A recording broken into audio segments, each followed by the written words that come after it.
Buenos días, hoy es lunes 20 de marzo del año 2023. Transmitimos desde Cuenca, Patrimonio Cultural de la Humanidad.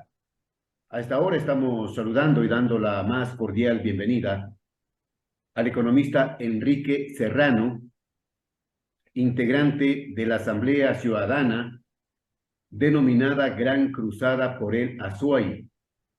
Economista, buenos días, gracias por aceptar la invitación. La semana anterior estuvo en Cuenca, visitando Cuenca, el señor presidente Lasso. También vino por separado el ministro de Obras Públicas. El presidente Lasso se reunió con los alcaldes y prefectos electos del país. Entiendo que para hacer una evaluación, un acercamiento. Mientras tanto, el ministro de Obras Públicas se reunía a última hora, de lo que me informaron, con los miembros de la Asamblea Ciudadana Gran Cruzada por el Azuay. Pero en términos generales, la reunión o las reuniones no dieron ningún resultado.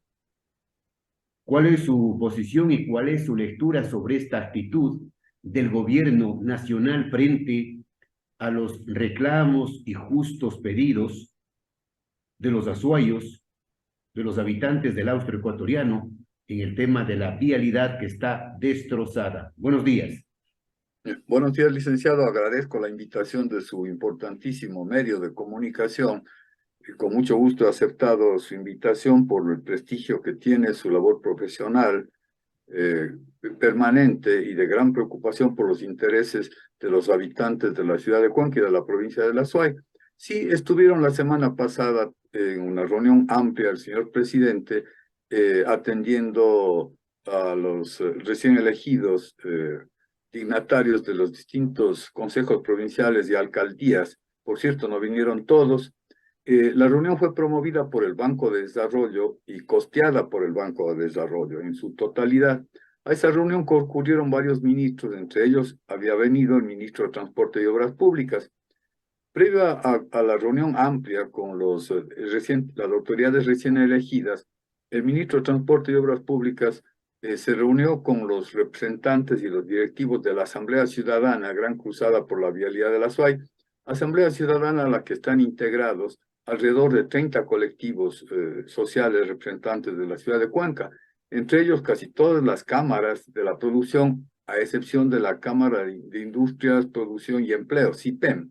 Todas las otras cámaras están representadas, la mayoría de colegios profesionales, entre ellos está pues el Colegio de Ingenieros Civiles de la SUAY, la Federación de Barrios, estaban representadas también 4 universidades, de tal manera pues que era una asamblea muy representativa, con alrededor de 400 asistentes en la sala del Colegio de Arquitectos del Ecuador, sede de Cuenca. Estaba pues esa sala cedida o propiciada por el Colegio de Arquitectos. Esta gran asamblea tomó varias resoluciones y envió un oficio al ministro de Transporte y Obras Públicas y también al presidente de la República. Entonces, en esta primera reunión que fue citada por el gobernador de la provincia de La Suay, porque él es el que invitó a esta reunión en el Hotel Sheraton, hubo el debate y entonces los representantes de la asamblea exigieron que respondiera el ministro a las solicitudes hechas en el oficio por escrito que se le envió. Pero el ministro rehuyó contestar, realmente estuvo una actitud prepotente y muy ingenua e infantil, Pero había puesto que dicho, economista, pero había dicho que no tenía conocimiento del comunicado, que no tenía así es, conocimiento. sí, así es, yo lo escuché. Yo me desempeño dentro de la asamblea en un rol de asesor, mi estimado licenciado. Este era el motivo por el que estaba. Se le ripostó al ministro en el mismo tono grosero, altisonante en el que estaba. También se le dijo las verdades a él. Sin embargo, estos ministros, estas personalidades, como la del licenciado Darío Herrera, él mismo no entiende ni conoce la estructura del Ministerio de Transporte y Obras Públicas, y entonces la Claro. burocracia y hace decir una serie de cosas sin sentido y sin fondo que se le puntualizó en la reunión. Por último, el ministro terminó diciendo que el gobierno había decidido y ponía en boca del gobierno cuando la decisión provenía de él, puesto que mediante un acuerdo ministerial se conformaba un comité de vigilancia, algo así, de la vialidad del auto, un comité, una instancia consultiva, denominaba él, y se fue. Entonces, los representantes de la Asamblea resolvimos continuar con la posición adoptada en la Asamblea.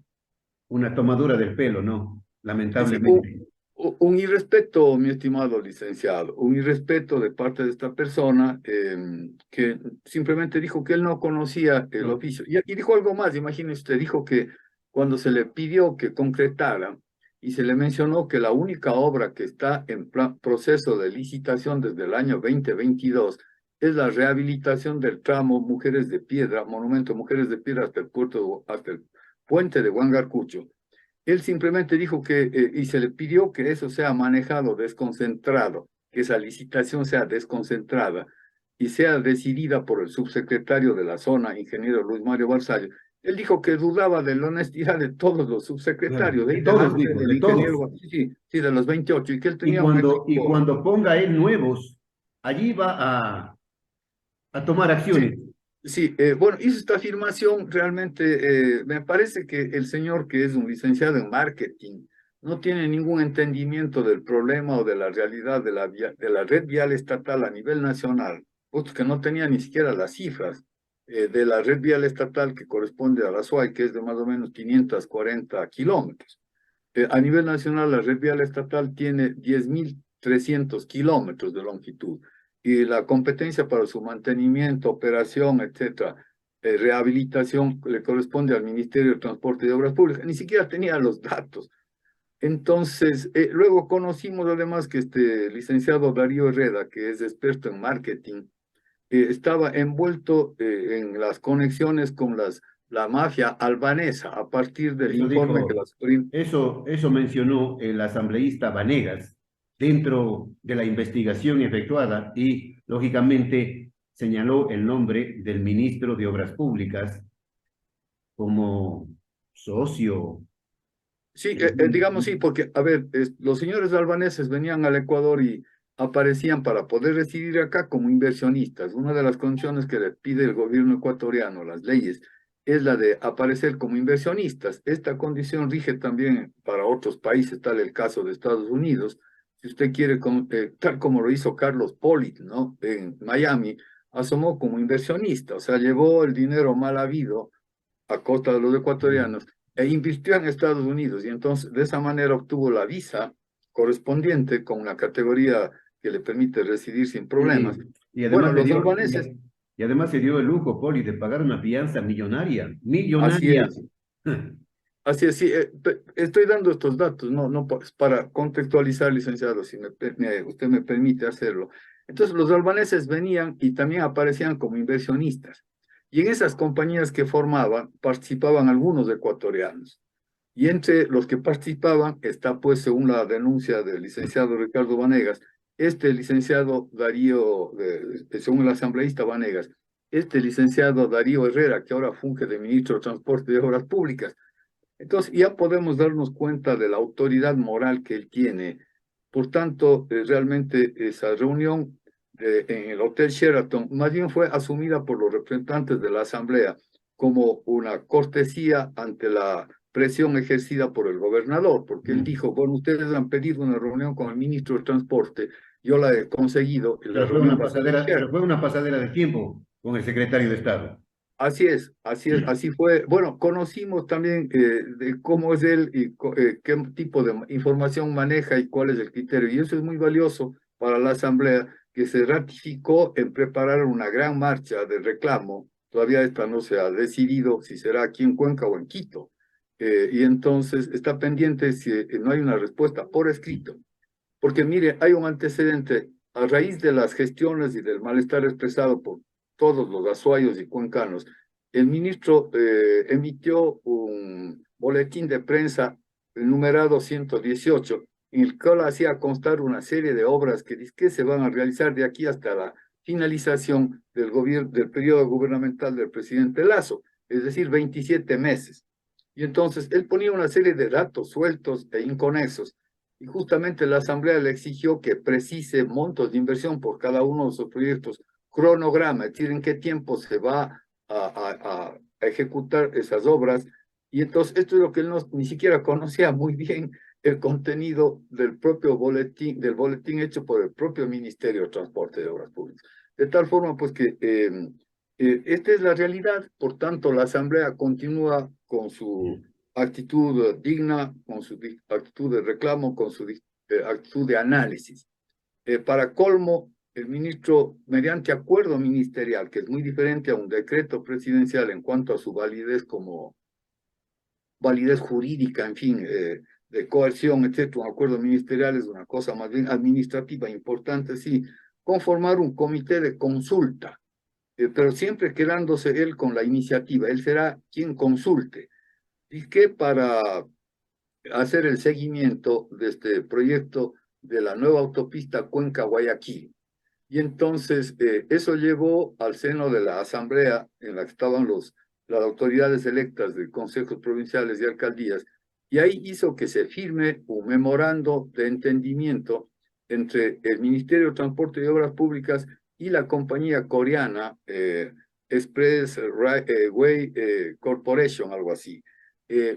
Un memorando de entendimiento sin datos precisos. Por ejemplo, dicen que ellos van a estudiar la autopista Cuenca-Guayaquil, pero ya estiman esa autopista en 272 kilómetros de longitud, es decir, mucho más que lo que existe actualmente por Cañar, Tambo, la Durán, Tambo, a Guayaquil, tiene una extensión de 240 kilómetros. ¿Cómo es que esta autopista ahora va a tener 272 kilómetros? El camino por Molleturo hacia Puerto Inca, Naranjal, tiene la extensión de 186 kilómetros.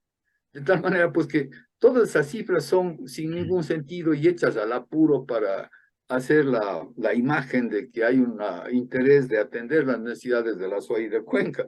Por otra parte, pone un monto de aporte que no sabe si será coreano o ecuatoriano, de 10 millones de dólares para el estudio.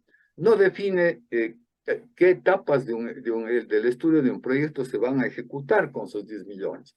Todo eso es lo que nosotros en la Asamblea exigimos que se precise, porque en un estudio de un proyecto, por ejemplo, hay normas técnicas para realizar los estudios del propio Ministerio de Transporte y Obras Públicas, y en general para estudios sociales, estudios económicos, para proyectos económicos, hay también normas y etapas. Se empieza con la etapa de idea, de perfil, de prefactibilidad, de factibilidad, de diseño, de ingeniería de detalles. Es decir, y con esos 10 millones que puso al apuro, no sabemos qué es lo que se va a realizar. Y el problema es que estos señores piensan que con eso se soluciona la realidad concreta, abrumadora y terrible de calamidad que tenemos en nuestra vialidad por donde uno vaya.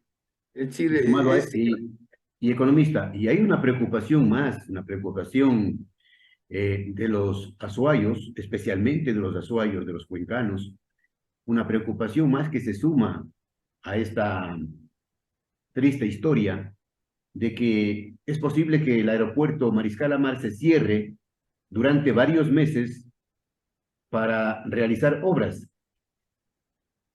Perdóneme, licenciado, ese es otro absurdo, ¿verdad? Toda esta actitud del gobierno central tiene un origen histórico grave que habría que estudiarlo, pero cuya, digamos, la memoria de ese maltrato que proviene desde la constitución del Estado ecuatoriano, vea usted que nos estamos acercando a los 200 años de constitución del Estado ecuatoriano, que fue en 1830. En el 2030 estaríamos conmemorando o recordando 200 años de formación del Estado ecuatoriano. Nos han venido tratando mal desde el gobierno central, desde el Estado unitario. Lamentablemente la Constitución del 2008 todavía reforzó ese centralismo, ese cierto mesianismo de la burocracia que reside en la bella ciudad de Quito, que cree que es la que debe darnos solucionando todo. Todo, desde un papel, desde el envío de un papel. Sí, entonces mire, en lo del aeropuerto, buscando independizar el aeropuerto de Cuenca del manejo de la Dirección General de Aviación Civil, la Municipalidad de Cuenca adoptó la competencia sobre el aeropuerto de Cuenca y fundó la Corpac. Entonces, por ejemplo, solamente para hacer esta observación, los 8 millones de dólares que va a costar el arreglo del aeropuerto, de la pista del aeropuerto, vamos a pagarlos los cuencanos y azuayos. ¿Por qué? ¿Por qué? O sea, ¿qué beneficio hemos sacado de haber asumido la competencia, que la municipalidad haya asumido la competencia del manejo del aeropuerto? Se debería exigir que el gobierno central financie esa rehabilitación del aeropuerto, porque no se nos ha dado nada, por una parte. Por otra, como usted muy bien advierte, es un absurdo en estas condiciones de incomunicación por carreteras, incomunicarnos también por la vía aérea. O sea, simplemente no tiene sentido. De ahí que la propuesta del electo doctor Cristian Zamora es correcta.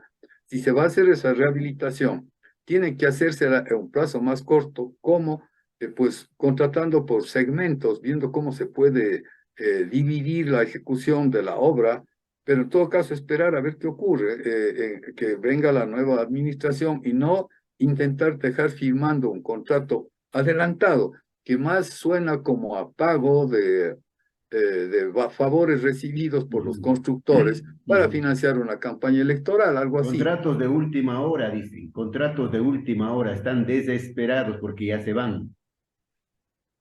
Así es como usted lo dice, y esa es una irresponsabilidad también y hay que hacerla pública. Pero como le digo, en lo del aeropuerto de Cuenca existe esta situación de origen, este pecado original, de que nos hicimos cargo de la administración y entonces todos los costos de rehabilitación más del aeropuerto caen sobre los lomos, sobre los hombros de los contribuyentes azuayos o Pero, cuencanos. pero ¿qué cree usted, economista? Corpac se ha manejado, desde su punto de vista, se ha manejado Corpac técnicamente o políticamente. De manera ineficiente, diría el licenciado. Fíjese usted, en Quito, cuando estuvo de alcalde el general Paco Moncayo, él promovió el nuevo aeropuerto en Tababela. En el caso de Guayaquil, la Fundación para el Aeropuerto promovió el mejoramiento de la pista, la construcción de un nuevo edificio terminal, la dotación de mejores equipos, etc. En el caso de Cuenca, la municipalidad asumió la competencia, pero realmente no hizo nada. La intención de esa asunción era de que se hagan estudios para nuevos aeropuertos, para un nuevo aeropuerto, para opciones de nuevo aeropuerto y que se promueva una cosa más dinámica, pero realmente a lo que se redujo la Corpac era a atender designaciones o de personal en la función burocrática, pero no hay ningún estudio. O sea, el objetivo de Corpac era justamente encontrar una solución a largo plazo, como lo hizo el general Moncayo en Quito o como lo han hecho en Guayaquil. Entonces, ve usted, en este rato, por ejemplo, proponer la realización de esta tarea de mejoramiento de la capa de rodadura, etcétera, que es indispensable, es importante, va a ser costeada por los propios cuencanos como todo, es decir, nos dejamos que desde el centralismo nos hagan embustes y nos engañen de manera continua, tal como ha hecho el ministro de Transporte y Obras Públicas recién. Pues frente a eso, lo primero es entender la problemática, y conversar y divulgar y denunciar con datos, con información, para que no se piense que son apreciaciones subjetivas, licenciado. Estamos con el economista Enrique Serrano, integrante de la Asamblea Ciudadana, sobre el tema de la desastrosa vialidad de la SUAY y del austroecuatoriano. Pero, ¿cuál sería la alternativa frente a esta política de ciegos, sordos y mudos? ¿Cuál sería la alternativa que le toca a la Asamblea Ciudadana? Bueno, la Asamblea Ciudadana está decidida a realizar una marcha de reclamo, pero no solo es eso, este es un llamado de atención, licenciado, para que todas las personas profesionales y más las fuerzas productivas, ya soy de Cuenca, conozcamos cómo ha sido esta historia de marginación desde el gobierno central. Vea usted, en 1830 obviamente se establece el Estado ecuatoriano. A la Asamblea Constitutiva en la ciudad de Riobamba llegan representantes de la provincia de Quito, de Guayaquil y de Cuenca y Loja. y en condiciones de igualdad redactan la primera constitución. Luego, presidentes como García Moreno buscan hacer la integración del Estado ecuatoriano y de la nación, y para ello construyen el ferrocarril Guayaquil-Quito, que termina en la presidencia de Eloy Alfaro, y se conecta Guayaquil con Quito, pero lo que está al sur del nudo de la Azuay queda abandonado. Eso inclusive ha tenido efectos, licenciado, hasta en el tema territorial, geopolítico, porque el Perú se dio cuenta de que el sur estaba abandonado y por eso hubo las intentonas y las agresiones peruanas a la frontera sur de manera tan repetida, reduciendo el tamaño del territorio de la Real Audiencia de Quito. Pero luego, en el caso del ferrocarril, le menciono, mientras en 1912 ya llega el ferrocarril desde Guayaquil a Quito, a Cuenca llegó en 1965, cuando ya no era Décadas importante el después. ferrocarril. Y llegó al Tambo, porque se hizo el tramo Sibambe-El Tambo, llegó en 1940. Es decir, siempre ha habido una actitud de no entregar recursos al sur. Y esto se ha venido dando a lo largo de la historia. La última carretera u obra de infraestructura importante construida en la SUAY fue la denominada autopista o vía rápida Cuenca-Sogues, con motivo del desastre de la Josefina en 1993. A propósito, ya se van a cumplir 30 años, porque fue el 29 de marzo de 1993, el día en que ocurrió el deslizamiento y el taponamiento, vea usted, se van a cumplir. Entonces, todos estos hechos yo creo que hay que irlos refrescando, considerando, porque esta actitud del gobierno central no puede, digamos, seguir soportando la ciudad de Cuenca y la provincia de La Suay. Permítame sobre esto también. Es una actitud economista de menosprecio, es una Sí, actitud de indolencia, es una actitud de indolencia. El presidente viene a Cuenca, el presidente que dice que le quiere a la ciudad, que quiere al país, pero no les concede ni 10 minutos a los señores de la Asamblea Ciudadana. Es una falta de respeto. De sensibilidad, ¿no? Sí, sí, y de respeto, licenciado. Quiero comentarle, en 1993 se produce el desastre de la Josefina, se conforma por buena gestión de Rafael Vega Vintimilla, de Alejandro Serrano Aguilar, el Comité de Programación de Obras de Emergencia. Y ahí ya se plantea la necesidad de que se construya un túnel en el paso del Tahual, de la garganta del Tahual, porque la probabilidad y los riesgos de que ocurra un nuevo deslizamiento y taponamiento del cauce existe. Ya. De tal manera que, por ejemplo, eso en los años, hace como 10 años, todo el tiempo ha sido una preocupación de muchos ciudadanos y autoridades. Por eso se planteó la construcción de la vía, los estudios para construir la vía a 4 carriles hacia Gualaceo, Paute y los demás cantones orientales, hacia el proyecto Paute, hacia la provincia de Morona, Santiago, por la Paute Méndez, se planteó. Sin embargo, el contrato para la realización de ese estudio fue en el año 2013. Van a ser 10 años, porque fue en septiembre del 2013 la suscripción de ese contrato, y no se terminan los estudios porque el Ministerio de Gobierno y el Gobierno Central no cancela las planillas pendientes a la compañía consultora. Pero permítanme, ese estudio es indispensable porque en cualquier momento se puede producir un nuevo taponamiento en la garganta del Tahual, entre otros motivos, porque la municipalidad de Paute ha permitido que al ingreso del Tahual se realice una explotación minera de pétreos y áridos, o sea, este tipo de explotación autorizado por los gobiernos autónomos. Entonces lo ha hecho Paute, la municipalidad de Paute, y están ahí trabajando, yo no sé con qué diseño de explotación, etcétera. En cualquier momento se puede producir un taponamiento, licenciado. Y ahí hay lo siguiente, hay el crecimiento poblacional, el número de habitantes en la zona de Challoabamba, en el cantón Cuenca, en lo que es Charesol, La Victoria, Chuquipata del cantón Azogues, se ha incrementado, hay cientos o miles de personas viviendo. Así es. Un taponamiento, ya. Sin embargo, fíjese usted que ni la CELEC, la entidad que tiene que ver con la electricidad, ni Hidropaute le prestan atención, porque un nuevo taponamiento en la zona del Tahual significaría igualmente la inundación de todas las viviendas y la destrucción de todas las viviendas por el río Burgay hacia Chuquipata y por el río Cuenca hacia más allá del puente de Challoabamba.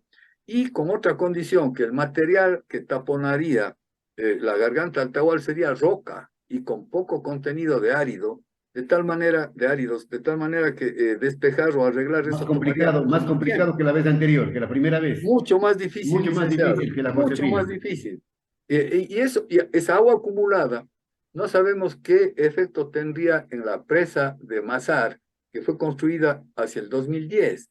Y no sabemos y si esa presa consideró la eventualidad de un empuje de 12.000 metros cúbicos por segundo, como fue en el caso del desagüe de la Josefina. ¿Qué ocurriría? De tal manera que terminar los estudios de la vía a 4 carriles es un tema de interés nacional. El construir los túneles es un tema de interés nacional porque está en riesgo la mayor central hidroeléctrica del Ecuador, que es la del complejo eléctrico Paute, mucho más grande que el fementido y falso Coca-Cola Sinclair, porque entre las 3 centrales de Mazar, de Molino y de Sopladora, tienen una capacidad instalada de 1.730 megavatios, muy superior a los mentirosos 1.500 megavatios de la Coca-Cola Sinclair.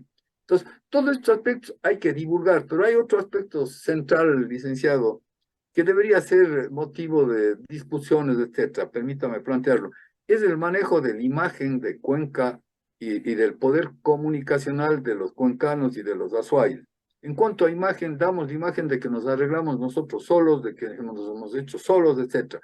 Entonces, esto entra a la burocracia centralista, inmediatamente dicen que ellos se arreglen, si ellos se han hecho solos. Decimos que somos la ciudad con el mayor per cápita industrial, que tenemos los servicios de agua, etcétera, etcétera, y nos dejamos imponer tarifas desde el gobierno central. Mire usted el absurdo, que teniendo la central Paute, el costo o el precio del kilovatio hora de la energía eléctrica en la zona de la Centro Sur es un 12% más alto que lo que paga en Quito y mucho más que lo que pagan en otras provincias. Economista, hemos venido reclamando permanentemente como medio de comunicación sobre este tema, ¿no? Pero nadie hace caso y el servicio eléctrico es uno de los más caros del país. Así es, licenciado, porque mire usted, permítame, para establecer la tarifa de energía eléctrica se tienen en cuenta 3 componentes. Uno es el costo de generación, otro el costo de transmisión y otro el costo de distribución. La entidad a nivel nacional dice, el costo de generación debe ser común para todos los ecuatorianos. Ahí mismo ya nos hacen una injusticia porque en el caso de Azuay hay un componente hidroeléctrico importante de producción, todo lo que son las plantas que maneja el Austro, por ejemplo. ¿Ya? Dos, dice, el costo de transmisión debe ser también igual para todos los ecuatorianos. Ahí viene otro problema. La transmisión de la energía eléctrica desde las plantas que están en Saucaiza y Mirín requiere mucho menos cantidad de tendido de postes y más, porque está más cercano.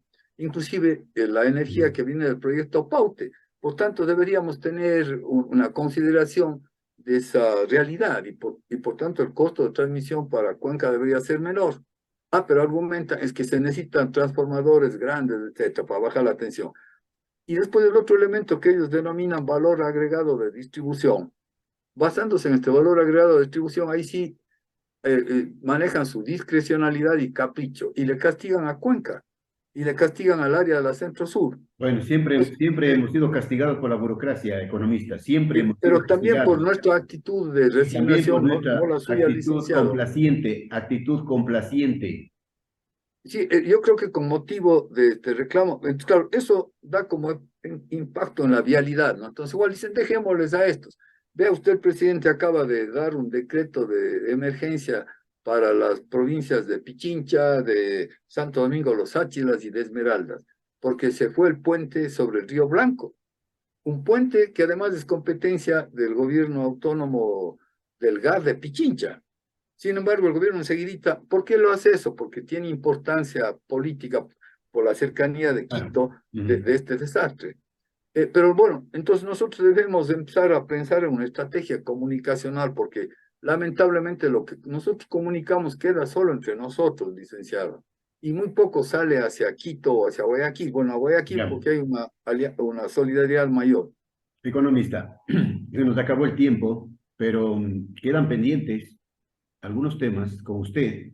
Le voy a pedir de favor que vamos a ir haciendo una agenda para que nos vaya dando sus puntos de vista, sus criterios, y le digo de paso, cuánto le extrañamos los cuencanos, los azuayos, la gente de las provincias de Cañar, Morona, Santiago, al centro de reconversión económica, ¿no? Así es, ¿Cuánto le licenciado. extrañamos? Así es, mire, el Centro de Reconversión Económica de Azuay, Cañar y Morona, Santiago, fue una expresión de descentralización importantísima. Lamentablemente, quienes le asesoraron al economista Correa no entendían eso y entonces resolvieron, inclusive ahora ya no hay ni, yo creo que la palabra provincia, por ejemplo, va a ir desapareciendo. Ahora se habla de territorio. Hay que estar en territorio. Por ejemplo, ya no se habla de región, sino se habla de zona. Vea usted esas sutilezas en el manejo del lenguaje que tenía el gobierno de la Revolución Ciudadana, que correspondían a intereses y a teorías que ellos sentían a fondo, tal vez con una buena intención o la idea de reforzarle al Estado unitario. Cuando ya se ve que esa ha sido una opción errónea, lo que hay es que descentralizar y Perfecto. constituir, inclusive en el término de la seguridad, licenciado. Como usted conoce, la seguridad debe ser manejada de manera descentralizada, pero no enviando grandes contingentes de policías que ni siquiera conocen, en el caso de Guayaquil, cómo, a pesar de que hay el Google Maps y todo lo demás, no se ubican. Y en el caso de Cuenca igual, con oficiales que son cambiados cada 3 o 4 meses. Es decir, ¿en dónde queda el archivo, la gestión, etcétera? La gente que lucha contra la corrupción y el narcotráfico, contra los delitos, deberían residir en esa Bueno, zona siquiera por 4 o 5 años, licenciado. bueno, vamos a esperar, economista, que termine el tiempo o el plazo que dio la Asamblea Ciudadana al gobierno para seguir conversando sobre los problemas que nos aquejan a los azuayos, a los habitantes del austro ecuatoriano. Pero sería bueno de conseguirnos un padrino albanés para ver si así conseguimos algún beneficio. Realmente lo que usted dice, claro que eso ya no va con nuestro estilo de ser de los azoyos y Claro. cuencanos, licenciado. Vamos a estar atentos. Sí le rogaría que nos siga dando posibilidades de conversar de manera más analítica, porque a los ciudadanos hay que darles información, a los renacientes, como decíamos antiguamente. Necesitamos informarles, ¿no?, sobre los datos, etcétera. Ve usted, con motivo del desastre de la Josefina, yo creo que es importante Claro. que los medios preparen. Vivimos de ese desastre, no, vivimos en aquella época. Sí, sí, sí, sí. Eh, yo estuve en un cargo de director regional del Ministerio de Información unos meses, viví la tragedia, fui parte de las coberturas periodísticas y luego también tuve la oportunidad de ser parte del área de comunicación del Consejo de Programación de Obras Emergentes cuando presidió el doctor Alejandro Serrano Aguilar, en paz descanse.